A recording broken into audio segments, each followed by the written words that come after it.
Alrighty. Back again. Doing another room up here today, and there are staircases everywhere. The game room and stuff back there we got blocked up now. Somebody was asking about this yesterday. None of the woodwork is inlaid, it's actually all stain. You get real close here, you can see the same board runs right through everything. Just different colors of stain.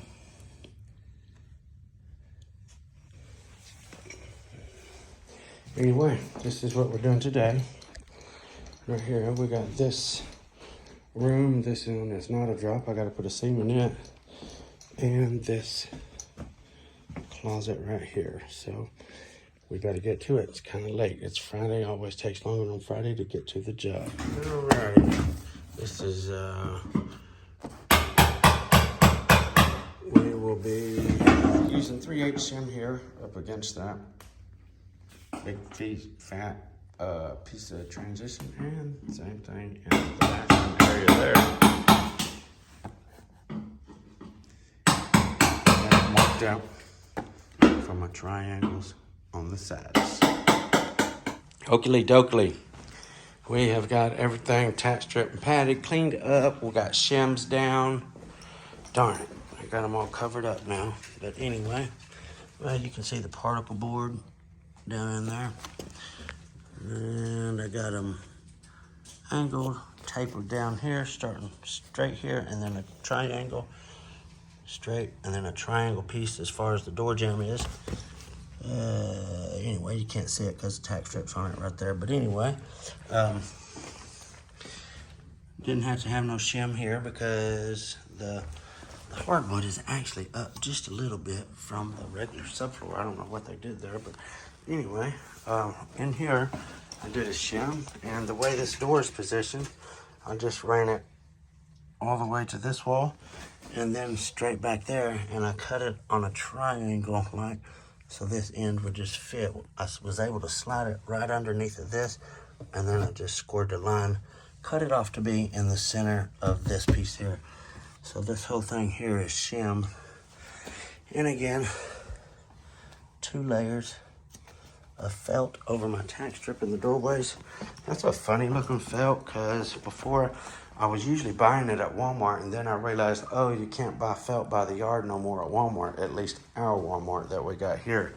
So I was like, what am I going to do? So I ended up buying some of these.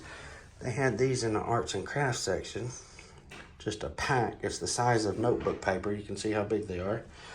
You can still buy those at my Walmart, different colors and stuff, just for crafts. So I bought those until I was able to order some from Amazon. I cut it all up in strips, put them in my bag. When I used those up, I didn't have any.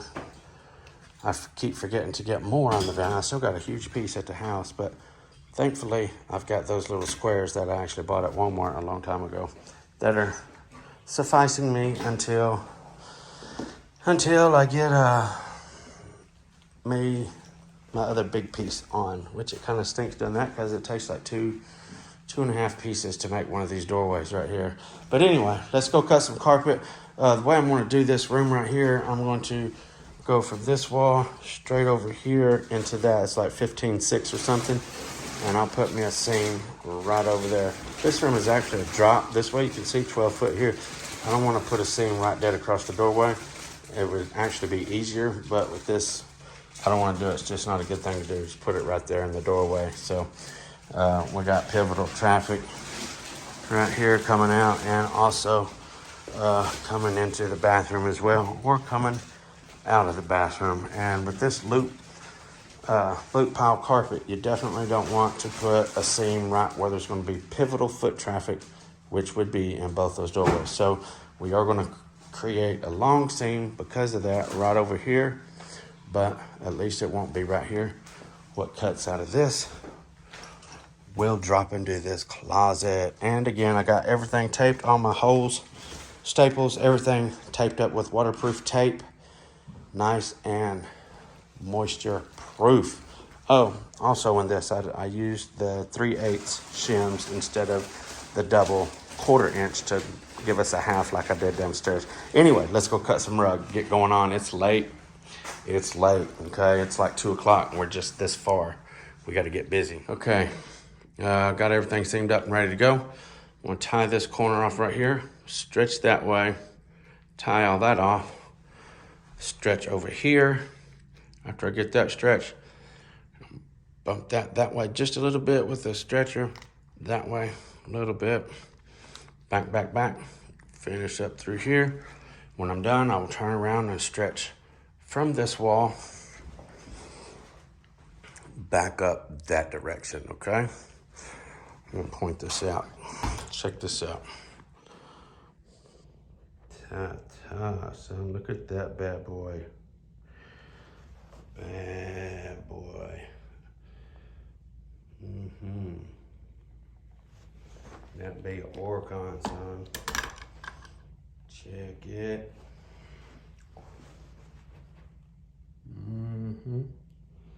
Thank you, Oregon. Appreciate your quality tools. This is the best made kicker, the toughest kicker I believe I've ever had my hands on. That dial right there is phenomenal. It just feels so good when you turn it. Something else, also new, added to the bag. Compliments of Oricon, check it.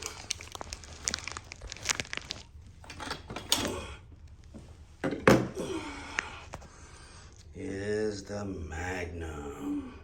That was actually my very first row cutter I ever had in my career. When I lost it, it was actually had a plastic top on it instead of the rubber one like they got now. It was a hard plastic top.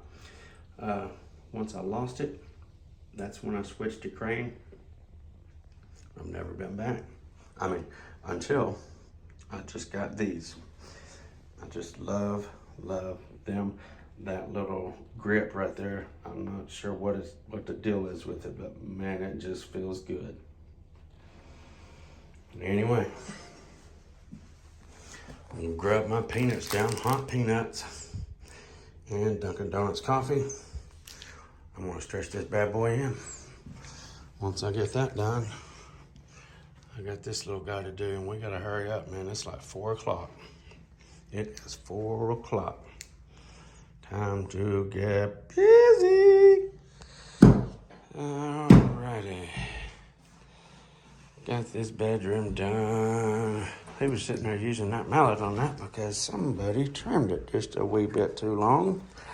That somebody be me. Oh, had my pinky in the way. Anyway, we are good. And we are all good.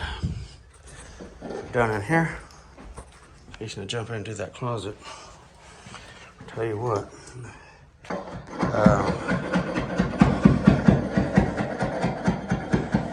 that tile right here, that trim piece, that was almost pulled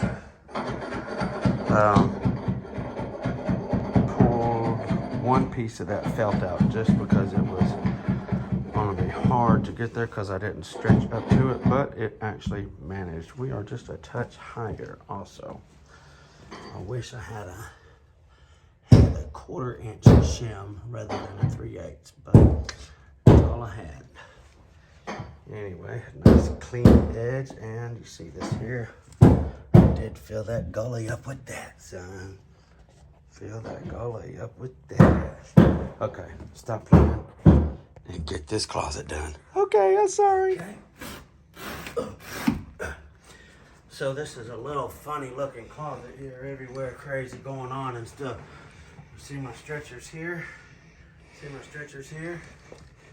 Right here, what I did, I tied my office section right here in the back, stretched up to this doorway right off the bat. Now I'm fixing to go that way, then I'll go that way. We'll be done in this closet. Okay, what I got done Told you I made my stretch up long ways. Now I took my needless, stretched everything back that way, got all this stuff done. Now, got my stretcher as short as possible, right here, boom, got me a stretch that way, boom, boom. I will straighten it, boom, boom, 2 more stretches there, take my needless back that way. I'll be done with the stretchers, then I'll take my needless, boom, boom, boom, boom, boom, and be done. Okay, we are done. Right here is the bathroom closet, or bedroom closet rather. Oh, nice and straight everywhere. Once again, and we are outy buddy. You can hear them dogs. Oh my goodness, what the dogs. Oh my goodness. Okay, cheerio. Thank you guys. Thank you guys for tuning in to the daily grind. Until tomorrow. That's right, tomorrow. We're actually going to do work for another store tomorrow. For the first time, I've been asking, excuse me, I shouldn't say asking. I've been trying to get $9 a yard. That's been my goal for quite some time now. I actually had a store 20 minutes from me call and offer me that. So they offered me $9 a yard. Boom, boom, boom. I'm gonna go tomorrow, do a job for them, and check it out. So until tomorrow, FBSB's out.